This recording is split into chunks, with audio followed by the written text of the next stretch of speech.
Na indickém subkontinentu se po staletí formovala vojenská tradice, v níž se praktická válka prolínala s mytologií, symbolikou a filozofií.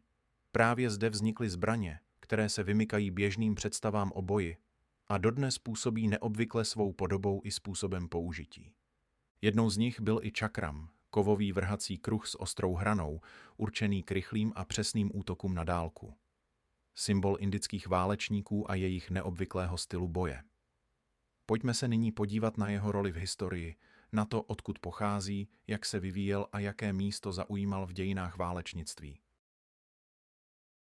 Než se zaměříme na samotnou zbraň, je třeba nejprve porozumět době, v níž vznikla, a světu, který ji utvářel.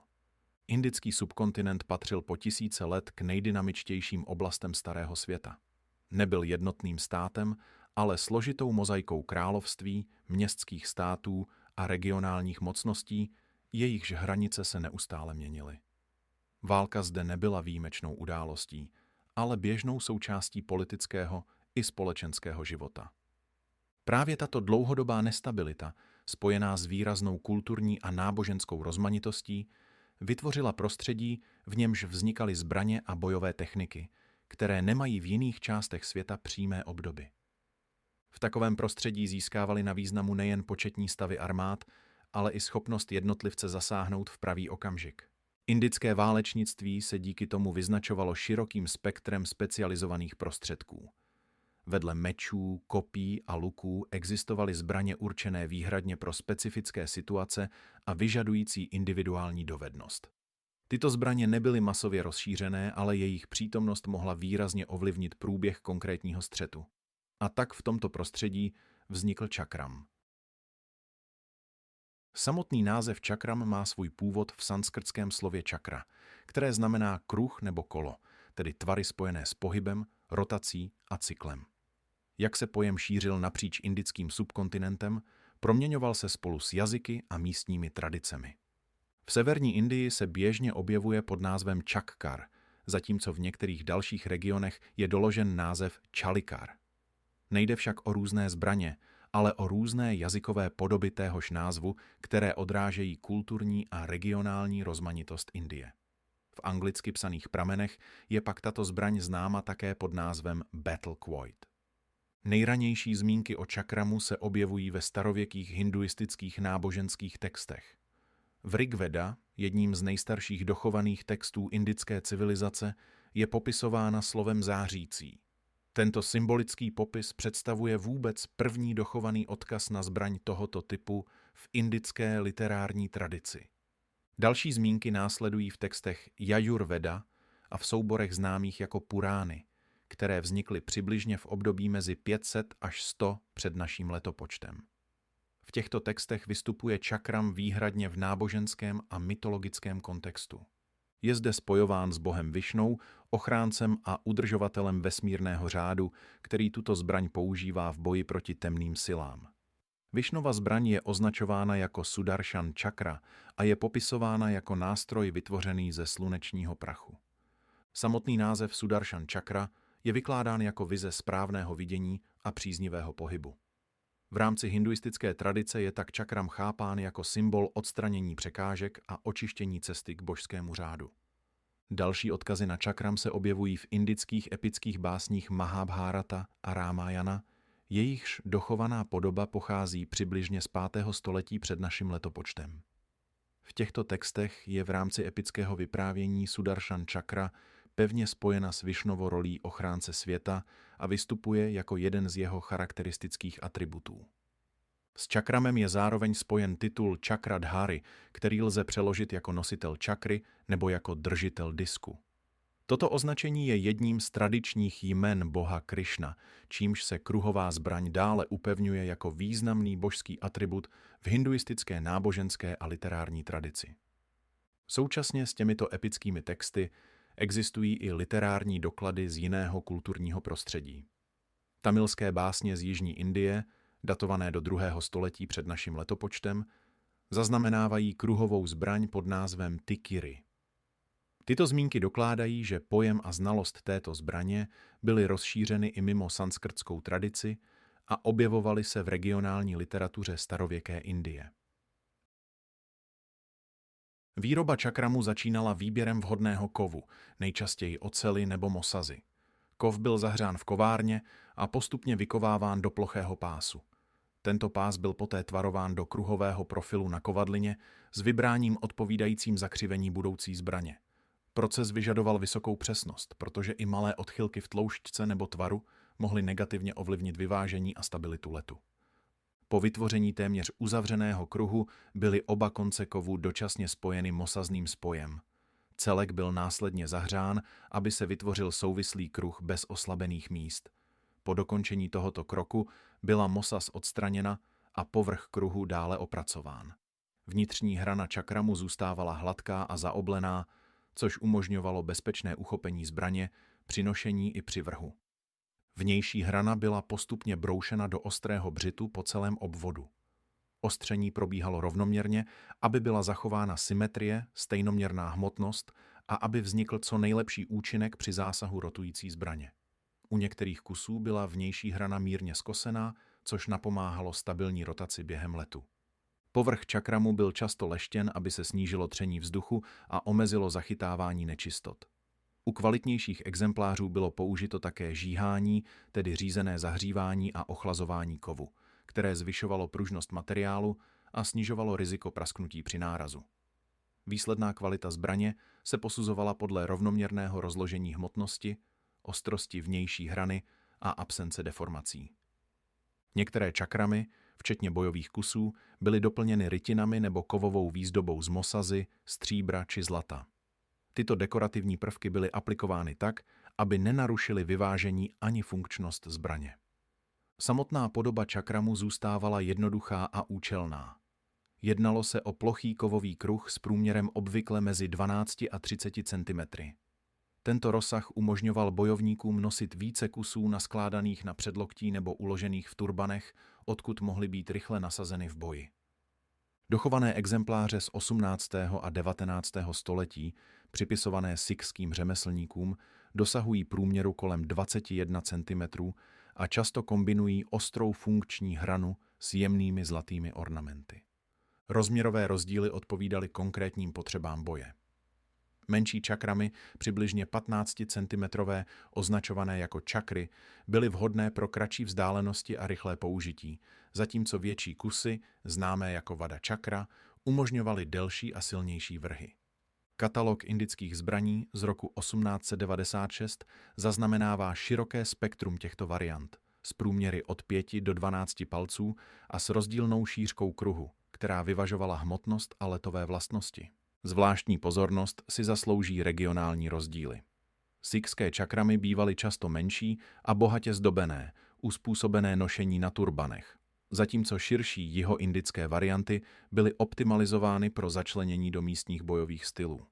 Konstrukce čakramu tak nebyla jednotná, ale vyvíjela se podle potřeb, prostředí a tradice těch, kteří jej nosili a používali. Použití čakramu začínalo správným úchopem a jednou z hlavních vrhací technik byla metoda známá jako tadžany. Při ní byl čakram roztočen vysokou rychlostí na vztyčeném ukazováčku a následně uvolněn prudkým pohybem zápěstí. Tento krátký, přesně načasovaný pohyb uvedl zbraň do rotace, která udržovala její stabilitu a přesnost během letu. Další techniky jako vrch vedený zhora byl účinný především na delší vzdálenosti, zatímco podhmatové hody vytvářely nižší trajektorii vhodnou pro bližší nebo pohyblivé cíle. Zvládnutí těchto technik vyžadovalo vysokou úroveň rovnováhy, načasování a koordinace. Let čakramu byl závislý na přesném úhlu vypuštění, který zajišťoval zachování rotace a účinnosti zbraně. Zkušení bojovníci byli schopni dosahovat přesných zásahů na vzdálenosti kolem 50 metrů i více a často kombinovali vrhy s bojem s mečem vedeným jednou rukou. Bojovníci trénovali vrháním čakramů na úseky zeleného bambusu, což umožňovalo zdokonalovat kontrolu rotace, úhlu hodu i vzdálenosti. Tento způsob cvičení kladl důraz na postupné zvyšování přesnosti. Cenné svědectví o historickém používání čakramu poskytuje portugalský kronikář Duarte Barbosa. Kolem roku 1516 popisuje kruhové ocelové zbraně používané v oblasti Dilíského sultanátu. Zmiňuje, že šlo o ostré kovové kruhy nošené ve větším počtu na paži, vrhané rotací z prstu a schopné způsobit těžká, často smrtelná zranění. Jeho popis potvrzuje, že čakram nebyl pouhou ceremoniální nebo symbolickou zbraní, ale reálně používaným bojovým prostředkem. Použití čakramu v reálném boji je historicky doloženo především v souvislosti s konflikty na indickém subkontinentu v první polovině 19. století. Nejvíce pramenů pochází z období anglo-sikské války, tedy válek mezi Sikským státem a britskou východoindickou společností v letech 1845 až 1846 a poté druhou válkou v roce 1848 až 1849. Právě z této doby se dochovalo velké množství britských vojenských hlášení, deníků a pamětí důstojníků, které popisují výzbroj a bojové zvyklosti sikských jednotek. Tyto dobové prameny opakovaně zmiňují příslušníky sikských bojových řádů, zejména Nihangy a Akálie, jako vojáky vybavené netradičními zbraněmi. V britských zprávách se objevují popisy kruhových ocelových vrhacích zbraní, označovaných jako steel quoits, sharp rings nebo cutting discs. Ačkoliv autoři těchto textů nevždy používali místní název čakram, popisy tvaru, materiálu i účinku odpovídají této zbrani. Zaznamenána je zejména její schopnost způsobovat těžká řezná zranění, především na končetinách, a to na vzdálenosti desítek metrů. Účast jednotek, které čakram tradičně používali, je doložena i u konkrétních střetů. Sikské síly, včetně Nihangů, se účastnily bitev, jako byla bitva u Mutky, bitva u Ferozeshah nebo pozdější bitva u Chilianvala. U těchto bitev máme podrobné seznamy nasazených jednotek a popisy jejich výstroje, což umožňuje spojit používání čakramu s konkrétními bojišti, i když neexistují detailní záznamy o jednotlivých útocích během konkrétních fází bitvy. Další potvrzení přinášejí zbrojní a etnografické studie vzniklé krátce po skončení těchto konfliktů. Autoři těchto prací katalogizovali zbraně zabavené po bojích a popisovali výzbroj sikských jednotek na základě přímých pozorování a svědectví veteránů. Tyto prameny jednoznačně potvrzují, že čakram nebyl pouze ceremoniálním nebo symbolickým předmětem, ale skutečně používanou bojovou zbraní. Z dostupných zdrojů tedy vyplývá, že čakram byl v 19. století reálně nasazován v boji, zejména jako doplňková vrhací zbraň sikských jednotek. Jeho role nespočívala v rozhodování bitev samostatně, ale v narušování protivníka, způsobování zranění na dálku a vytváření taktického prostoru před přímým střetem. Vedle své bojové funkce měl čakram také výrazný kulturní význam. Jeho symbolická důležitost, zejména náboženské souvislosti spojené s hinduistickou tradicí, byly již rozvedeny v předchozí kapitole o původu a terminologii a tvoří důležitý rámec pro pochopení vnímání této zbraně v indické společnosti. Od pozdního středověku byl čakram úzce spjat se sikskou válečnou tradicí. Zbraň byla rozsáhle používána Sikhy přinejmenším do doby vlády Ranjit Singh na přelomu 18. a 19. století. Zvláštní roli zde sehrál sikský válečný řád Nihangů. U nichž se čakram stal nejen zbraní, ale i součástí identity. Nihangové jej nosili na pažích, kolem krku a zejména upevněný ve vrstvách na vysokých turbanech zvaných damala. Tato praxe vedla k tomu, že se čakram stal v pozdějším období charakteristickou sikskou zbraní. V moderní kultuře se čakram objevuje poměrně často. Nejznámějším příkladem je jeho využití v seriálu Xena, Warrior Princess, kde slouží jako hlavní zbraň titulní postavy, ačkoliv jeho podoba i použití jsou výrazně přizpůsobeny fikčnímu vyprávění. Motiv kruhové vrhací zbraně se objevuje také v moderní science fiction, například v podobě disků ve filmu Tron Legacy. Inspirace čakramem se promítla i mimo oblast fikce, při vývoji sportovních létajících disků, zejména při vzniku aerodynamického kruhového disku Aerobee v 70. letech 20. století, jehož autor se inspiroval historickými zmínkami o indických vrhacích kruzích. V těchto případech čakram nepůsobí jako realistická zbraň, ale jako ikonický tvar, který přežil díky své výrazné a snadno rozpoznatelné siluetě. Čakram, zbraň, která na první pohled působí neobvykle, nám ukázala, jak úzce mohou být válka, kultura a tradice propojeny. Tímto se náš díl o čakramu dostal na konec.